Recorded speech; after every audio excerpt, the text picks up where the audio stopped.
आयोजित केलेलं आहे. एक प्रकारचं गेट टुगेदर आहे आणि आपल्या गावाच्या 50 वर्षे स्थापनेच्या पूर्णतेला उपस्थित असलेले राज्याचे कृषी मंत्री आदरणीय भरणे मामा, त्याचबरोबर यशराजजी जगदाळे साहेब, हर्षदाताई जाधव, सर्व व्यासपीठावरील सर्व मान्यवर, उशीर झालेला आहे, पंचायत समिती सदस्य विशेष साहेब या आणि पत्रकार बंधू आणि जमलेले कांठण ग्रामस्थ बंधू भगिनी, ज्येष्ठ आणि महिला, या सर्व या प्रकारच्या व्यासपीठावर बोलण्याचा माझा पहिला प्रसंग आहे.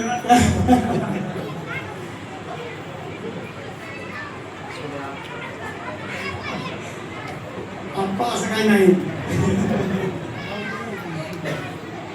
सहज बसल्या बसल्या आमच्या चर्चेतून मामा असं लक्षात आलं की आपल्या या पुनर्वसनाला 50 वर्ष होत आहे आणि या 50 वर्षामध्ये आपल्या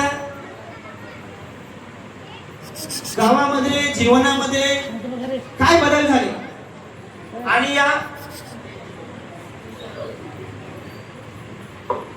या बदलांना सामोरं जात असताना ज्या आपल्या आठवणी आहेत त्या एकमेकांना शेअर कराव्यात. ज्याप्रमाणे मी आत्ताच म्हटलं की नवीन आता बरेच शालेय जीवनातील मुलं मुली गेट टुगेदर करतायत. पण आपलाही असाच एक गेट टुगेदर असला पाहिजे.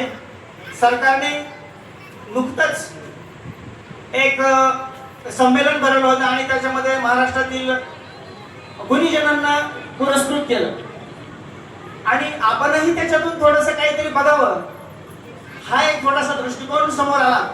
तसं जरी नाही झालं, पुन्हा गुणीजन आपल्या बरेच आहेत आणि वेळेअभावी किंवा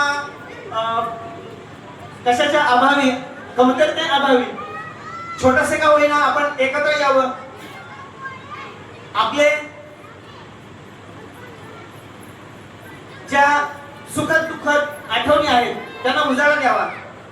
कारण हे गेट टुगेदर मुलंही अशासाठी करतात की ज्या आपल्या जुन्या आठवणी आहेत त्यांना उजाळा द्यावा, एकमेकांमधलं प्रेम जिव्हाळा वृद्धिंगत व्हावा आणि आपल्या जे ज्येष्ठ आहेत की ज्यांनी या गावासाठी खूप कष्ट घेतले, मेहनत घेतली, त्रास सहन केला, अहोरात्र कष्ट केलं, तेव्हा हा गाव उभा राहिला. उजनी धरण पुनर्वसन आम्ही अतिशय लहान होतो, 8-9 वर्षाचे, 4थी इयत्तेपर्यंत आम्ही जुन्या गावात शिकलो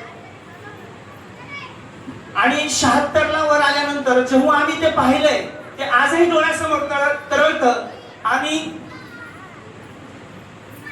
ज्या लोकांनी कष्ट सहन केलं ते कष्ट आजही आम्हाला आमच्या समोर दिसतं आणि त्यावेळी नकळत डोळ्यात पाणी येतं. त्याचं कारण असं आहे, मामा बैलगाड्यातून सगळी घरं पाडून वरती आणली. ज्यांच्याकडे बैलगाड्या नव्हत्या त्यांचे तर हालच, आणि ज्यांच्याकडे होत्या त्यांनी घरं पाडायची, दगडं व्हायची, 2-2, 3-3 परुसभर मातीचे खड्डे निर्माण झाले होते. त्या खड्ड्यातून पाठीने बैलगाडी भरायची आणि वर आणायची. वर म्हणजे 1-1.5 किलोमीटरच्या अंतरावर आतोनात कष्ट सहन केलं. वर आल्यानंतर झोपड्यामध्ये राहिले, जनावरांच्या शेजारी अनेक रात्री काढल्या, जनावरांच्या शेजारी अनेक रात्री काढून काही जण त्यातच गेले. आज आपल्याला या गावामध्ये चांगली घरं दिसत आहेत, परंतु या घराच्या पाठीमागं जे कष्ट आहे, ज्या जुन्या लोकांनी त्रास सहन केलाय, कष्ट भोगले, भोगलंय, ते जर आठवलं तर अंगावर शहारे येतात. इतकं कष्ट सहन केलं आणि तेव्हा आपल्याला आज हे दिवस दिसतात. उजनी धरण त्यामुळे काही लोकांना नको वाटत होतं. त्याचे बळही उपभोग तो आहोतच. या जुन्या लोकांच्या मध्ये आमच्या गावातील अगदी तळागाळातल्या प्रत्येक तळागाळापासून ते उच्च जे काही सुशिक्षित होते त्यांच्यापर्यंत हे गाव उभारण्यासाठीच त्रास आहे, मेहनत आहे, कष्ट आहे. अगदी आमच्या गावातल्या मला आठवतं आमच्या गावामध्ये शिकारे मारले, गावाची प्रामाणिकपणे सेवा करायचा. इतक्या तळागाळातल्या माणसापासून ते अगदी ज्येष्ठ पुढारी किंवा जाधव बापूच्या पर्यंत म्हणजे पारधी पासून उल्लेख करतोय जातीचा, परंतु क्षमा करा, परंतु त्याच्यापासून ते बापू पर्यंतचे जेवढे काही लोक आहेत या सगळ्यांचं कष्ट या उभारणीमध्ये आहे, या कालखंड गावाच्या निर्मितीमध्ये आहे. आणि म्हणून त्याचबरोबर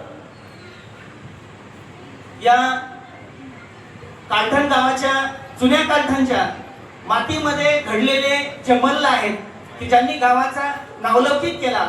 पंचक्रोशीमध्ये कालखंड नंबर 1 पंचक्रोशीमध्ये कालखंडचं नाव गाजवलं.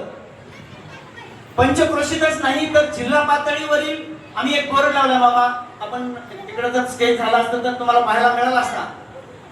आमच्या गावातील कबड्डी संघ इतका उत्कृष्ट होता की त्यावेळी जिल्हा पातळीवरच्या टुर्नामेंट व्हायच्या आणि या टुर्नामेंट मध्ये आमच्या गावाने विजेते पदाची ढाल जिंकली होती.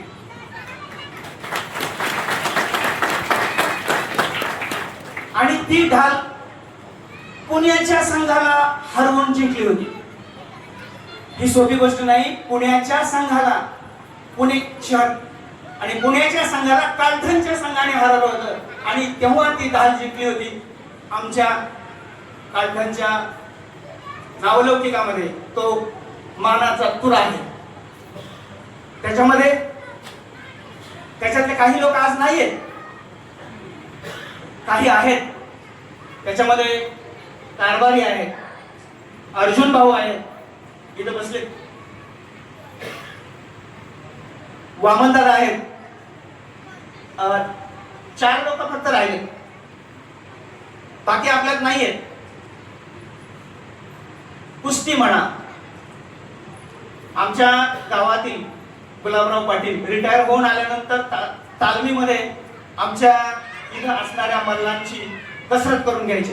पहाटच उठायचे. नंतरचे पैलवान सुद्धा सांगतात तात्या आले म्हणले की घाम फुटायचा. याप्रमाणे आज पुढे जागा आहे, पुढे जागा आहे, इकडच्या बाजूला जागा आहे, पुढेच या आपल्या गावामध्ये आज जे आहेत ज्यांनी कष्ट सहन केलं आणि जे आज नाहीत की ज्यांनी कष्ट सोसलं त्या सर्वांना मी आपल्या सर्वांच्या मध्ये सर्वांच्या तर्फे कोटी कोटी प्रणाम करतो.